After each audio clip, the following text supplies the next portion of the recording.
and a very warm welcome to all of you. I'm Meha Bhardwaj Alter, and this is Game On. This is where you get all the latest from the world of sports. And today we celebrate a legend who will go down in the history of cricket as one of the greatest. Yes, an all-time great of the game has called time on his illustrious career. Not long after India escaped with a draw at the Gabba, Indian off-spinning great Legend R Ashwin. He announced his retirement from international cricket in front of a packed room of journalists. Ashwin pulled the curtains down on a glittering career in which he took 765 wickets for India across all formats. The 38-year-old all-rounder bows out as India's second highest wicket-taker in Test cricket after Anil Kumble with 537 at an average of 24. In addition to 156 ODI wickets and 72 T20I wickets. Now, Ashwin ends his Test career with over 3,500 Test runs, 600s and 14 half centuries. Speculation had begun to grow during the final rain delay on day 5 of the Brisbane Test. Once visuals of Ashwin getting a hug from Virat Kohli when seated inside the dressing room watching the rain fall were out on the screens. But later on, when the 38-year-old accompanied his skipper Rohit Sharma to the post-match press conference, the shock decision was confirmed. Ashwin's announcement came after a test he was not selected for, and sitting next to him, Rohit claimed that he'd heard of Ashwin's decision when he linked up with the Indian team during the Perth match. Following which, Rohit added that he had to convince Ashwin to stay on in Australia. Ashwin was then picked for the day-night test in Adelaide, where he managed just 1 wicket and he was dropped from the Gabba game in favour of Ravindra Jadeja. Ashwin made his Test debut in 2011 and left an immediate mark, being named Player of the Match and the Player of the Series. His 537 Test wickets make him the 7th most successful bowler of all time, and his 11 Player of the Series awards are the joint most in Test history, alongside Sri Lankan the great Muthaiya Muralitharan. Ashwin's success in India, where he's taken 383 wickets at 21 apiece, have played a massive role in India being #1 in Tests for 5 years under Virat Kohli's captaincy, as well as in helping the team make it to consecutive WTC finals. His consistency was a huge factor in India's 12-year run of not losing a Test series at home, which was snapped when New Zealand beat them 3-0 not long ago. There is no replacement for a legend like Ashwin, and India will have to brace for sterner challenges at home in the aftermath of his retirement. This will be my last day as an Indian cricketer in all formats at the international level. I do feel there's a bit of punch left in me as a cricketer, but I would like to expose and probably showcase that in club level cricket. But this will be the last day, and I've had a lot of fun. I must say I've created a lot of memories alongside Rohit and several of my other teammates, even though I've lost some of them over the last few years. We are the last bunch of OGs, if we can say that, left out in the dressing room, and I would be marking this as my date of having played at this level. Obviously, there are a lot of people to thank, but I would be failing in my duties if I didn't thank the BCCI and fellow teammates.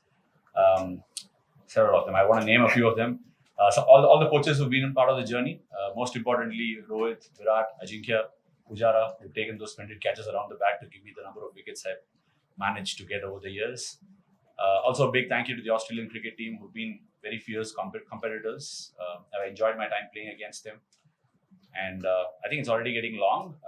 I wouldn't be taking any questions, but it's truly a very emotional moment. I don't think I'm in a position where I would be answering the questions in the right way. So please pardon me for that. And once again, yeah, that's my time. Thanks for being the journalist that you've been, writing good things and of course writing nasty things on occasions. And that's a relationship I think we would maintain forever. And I hope the cricketers to come in the future will also get the same amount of love that you've given them.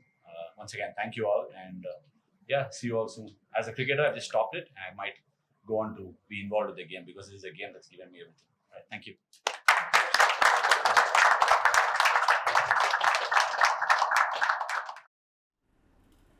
He is one of the greatest of all time, and tributes have been pouring in, not just the teammates, but former players, and just about everybody on X have been just writing about what a special player he is. Now, the question everyone's asking is, why has he retired in the middle of the series? He could have played in Melbourne and Sydney, given the conditions are more favourable for spinners. India could have decided to go in with two spinners and he could have been one of the spinners, or just as a senior spinner, India could have wanted to take him instead of Washington Sundar or Ravindra Jadeja. But is there something more to his decision? Well, one of the things may have been the fact that he felt he will not be selected for the next two test matches. Why? Firstly, because of Jadeja's Gabba heroics, you know, how well Jadeja has batted in Gabba, saved the test match for India, or because Washington Sundar has been preferred over Ravichandran Ashwin in the pecking order. We also saw how well Washington Sundar has been bowling from the time that he was called midway through that New Zealand series, and he was the standout bowler in India despite India losing that series against New Zealand. The other reason then for Ashwin could also be India's home series being some time away from now. Now, Ashwin's record at home is brilliant and he is an automatic choice at home, but he is not a regular in overseas games, and India will next play a test series against England in England. That's in July 2025. When they come back, Ashwin will be 39 by the time India's next home season comes around. And so that could have also been another reason for this. But for now, Ashwin hasn't spoken about it. We still don't know if there was another reason behind it. But yes, people are wondering why right in the middle of the series. Why did he not wait for the series to end? Ravichandran Ashwin left the press conference immediately after announcing his retirement, leaving the skipper to field questions on his retirement. Listen into what Rohit has to say about Ashwin's shocking decision. Some decisions are very personal, and I don't think too many questions should be asked or raised. If a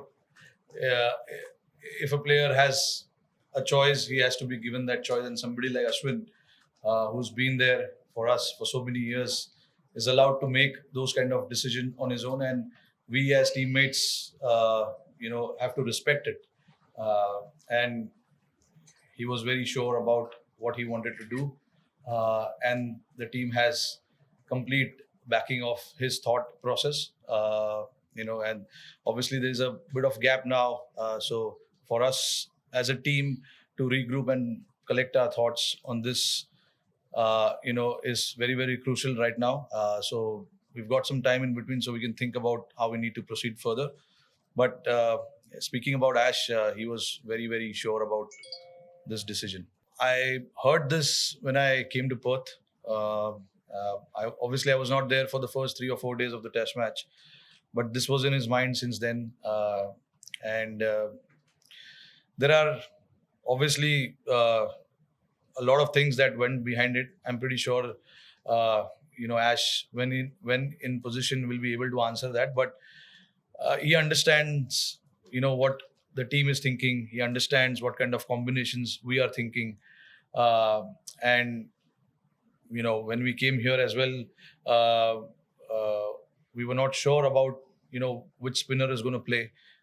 We just wanted to assess and see what kind of conditions we get in front of us.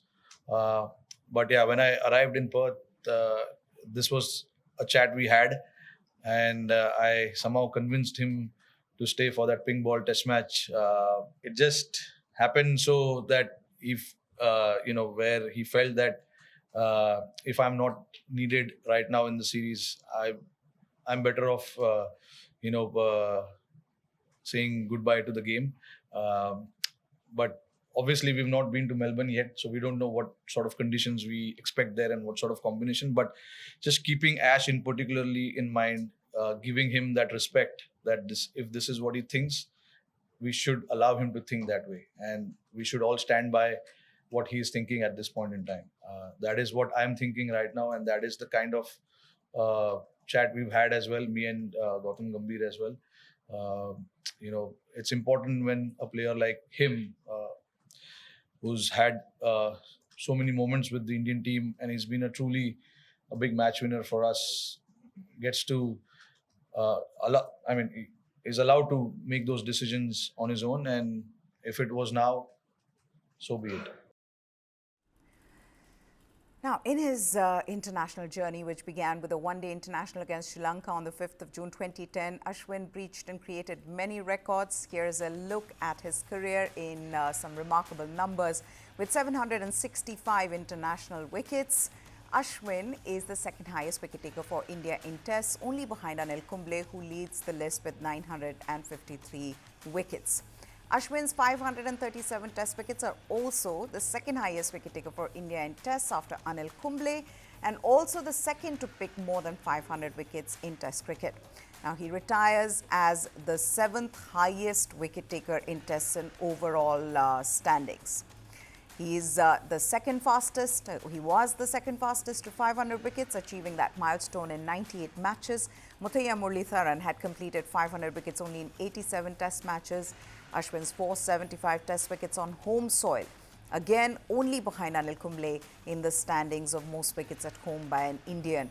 Kumble has 476 caps. Now, with 302 bowled and LBW wickets, Ashwin is one of the only three bowlers to snare more than 300 bowled LBW decisions in international cricket. He is only behind Muthaiya Muralitharan, who has 336, and James Anderson's 320. Ashwin's 109 bowled dismissals are the fourth most by any bowler in Test cricket. 37 Test 5-4s, which is huge. I mean, 37 Test 5-wicket hauls. Ashwin has picked up a whopping the 37 5-wicket hauls, the most by a bowler. He's also in that list with Muthaiya Muralitharan. He's second behind him. So, as an Indian, the only one behind Muthaiya Muralitharan, late Shane Warne had 37 as well. He's 11th Player of the Series awards. These are the most in Test cricket. He is among the elite list of Indian players like Vinu Mankar, Paulie Umrigar and Ravindra Jadeja to have taken a 5-wicket haul and scored a century in the same Test match. He's achieved that feat 4 times, most by any Indian and second most by any player after Ian Botham, who accomplished the feat on 5 occasions. That's the genius of Ravichandran Ashwin, once in a lifetime cricketer, and we've been lucky to have seen him in action, in our generation. Now, Rohit Sharma and Ashwin, they've known each other since their age group cricket days when they first played against each other in under-17 competitions. Rohit also recalled his long association with the star off spinner. Look, he's a very witty character, as you saw in his press conference. He's a very funny guy. There's no doubt about it. But look, I've played cricket with Ash since under-17. He was an opener batsman then, and then a few years later, we all disappeared. And then suddenly I'm hearing news about Tamil Nadu, R Ashwin taking 5 wickets, 7 wickets. And I was wondering who this guy is, because I played him as a batsman, and then suddenly he's turned out to be a bowler who's taking 5ers. And then obviously, at international cricket, we met again, and then we had a long journey together since 2010. So it's been a long time playing together.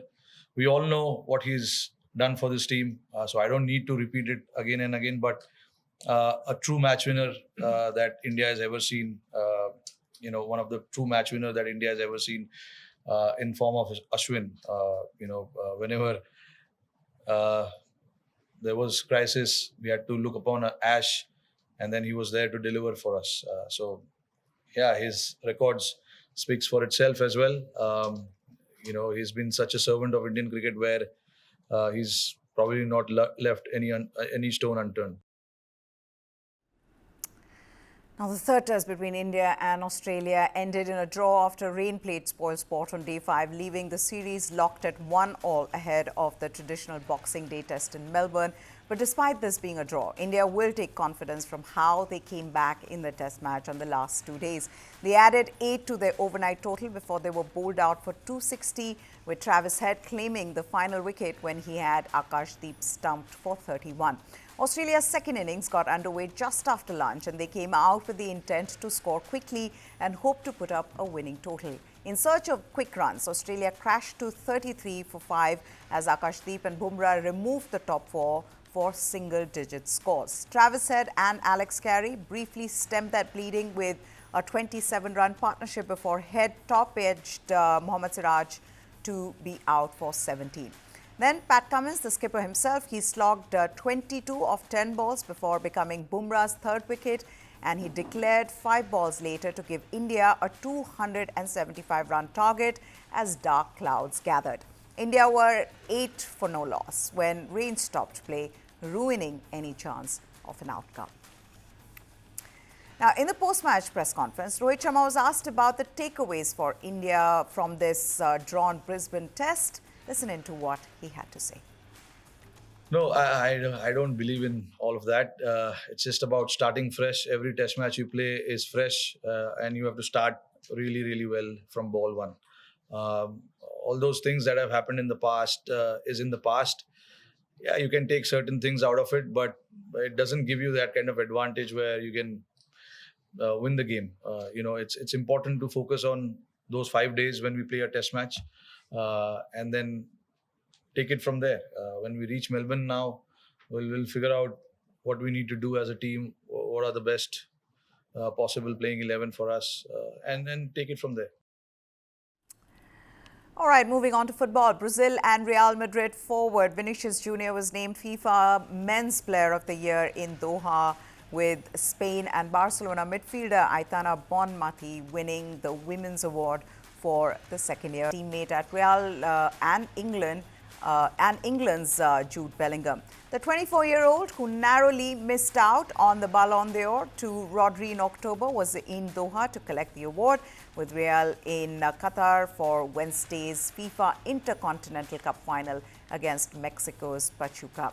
Bonmati, she retained the FIFA Women's Player of the Year award ahead of Zambia's Barbara Banda and Norway's Caroline Graham Hansen, having also won the Women's Ballon d'Or for the second consecutive year in October. The 26-year-old helped her club to a domestic treble last season in a campaign in which Barca also retained the Champions League, and Bonmati actually scored in the semi-final and final when Spain won the Nations League in February. Real Madrid's Carlo Ancelotti, he won the Best Men's Coach Award after the Italian led his. Truly, I am very happy. This is a dream come true. To come from a very poor place in Brazil and to get here is something improbable, but not impossible. And I'm here today for all the kids who dream big, and so they know they can get here. And I'm going to continue to fight so that we can keep doing more big things for football.